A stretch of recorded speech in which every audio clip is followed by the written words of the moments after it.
If you both play action games and have seen the movie Kingsman: The Secret Service, it's a scientific fact that you fantasized about playing a game where you systematically dispatch a gaggle of enemies in stylish fashion. Then again, the game probably didn't look like Fights in Tight Spaces does in your head. Yet despite its deck building and turn-based mechanics, you may have a hard time finding a better game that captures the moment-to-moment threat assessment and problem-solving aspects that make the best cinematic fight scenes so thrilling.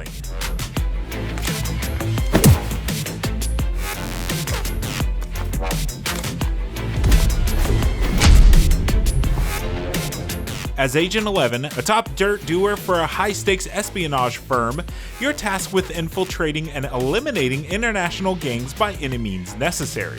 You'll do this by moving from one end of a big map themed like one of 6 criminal organizations to the other, stopping at points along the way that represent different kinds of encounters. That could be things like an underwhelming dialogue choice with a slight chance of reward, a scarce but always welcome medical pit stop, or most frequently, a small diorama of a room where the beatings happen.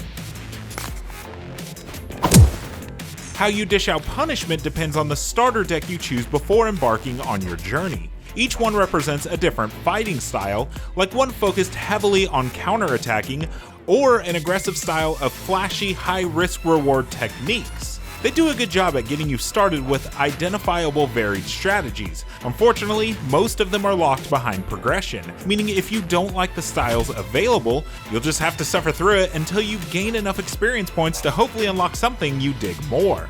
That can be a real gut punch if you don't manage to find a style you truly love until several hours in.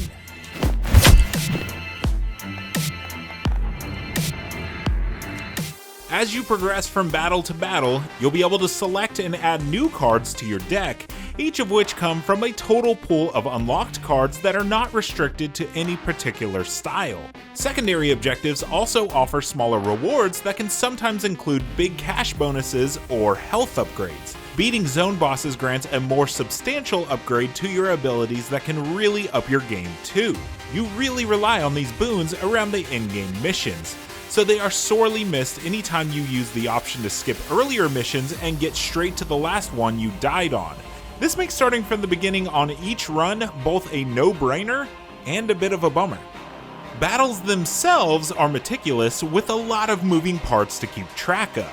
Your hand of cards is dealt and discarded every turn, so spending your momentum wisely and to its fullest is ideal. Every successful attack tips up your combo meter, which can passively boost the effectiveness of offensive cards or act as a cost to play a card in and of itself. Even though enemy actions are transparent, their numbers and the randomness of card battling can often put you in a pickle outside of your control. Thankfully, this rarely feels completely unfair, but knowing that the grind can unlock cards in the future that are just objectively better than the ones you have available to you now does spoil some of the fun at times.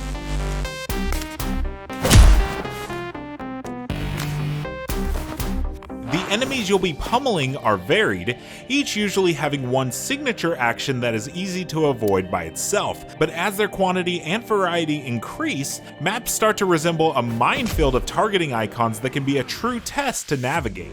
Each stage has its own faction's worth of minions to clobber, and repetitions make learning their capabilities and anticipating their attacks feel more and more like second nature. Things get undeniably tough towards the end, but Fights in Tight Spaces' unconventional difficulty options can ease that pain somewhat. It doesn't change the enemy compositions or health and damage totals, but it does add some deck-altering quirks that can guarantee you draw certain useful cards. The difference between casual and casual plus modes can almost feel like different games at times, as being able to take back bad turns or retry failed missions can dramatically affect your chances at succeeding on a run.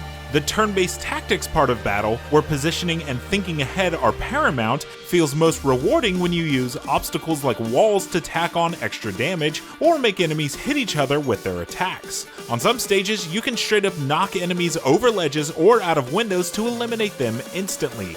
Every turn feels like a tense push and pull between the options in your hand, your place in a room, and the bad guys who need their faces punched. When it's working at its best and you're slipping in enemy attacks effortlessly and trapping gangsters in corners, dribbling them against the wall like basketballs, fights in tight spaces creates the same sort of transcendent flow state that the long combat chains in action games are famous for. This largely makes up for the only moderate synergy between cards on the whole. There are definitely hands where you play a card in front of another to set up big moments, but it's lacking the opportunity for those overwhelming super turns that other staples of this genre can be known for.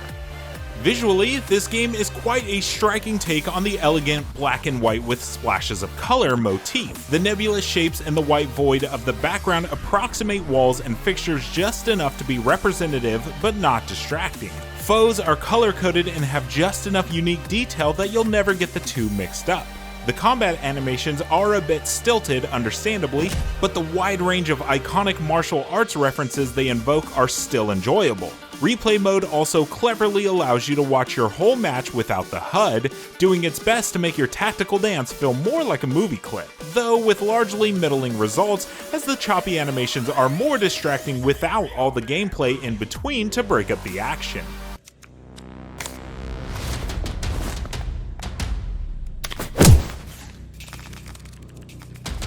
Against popular thinking, the slower, methodical pace of fights in tight spaces recreates that feeling of systematically dismantling a room full of goons that all the best action movies present so well, and that video games often struggle to properly simulate. The blend of tactical movement and positioning adds depth where the fairly limited deck synergy lacks it.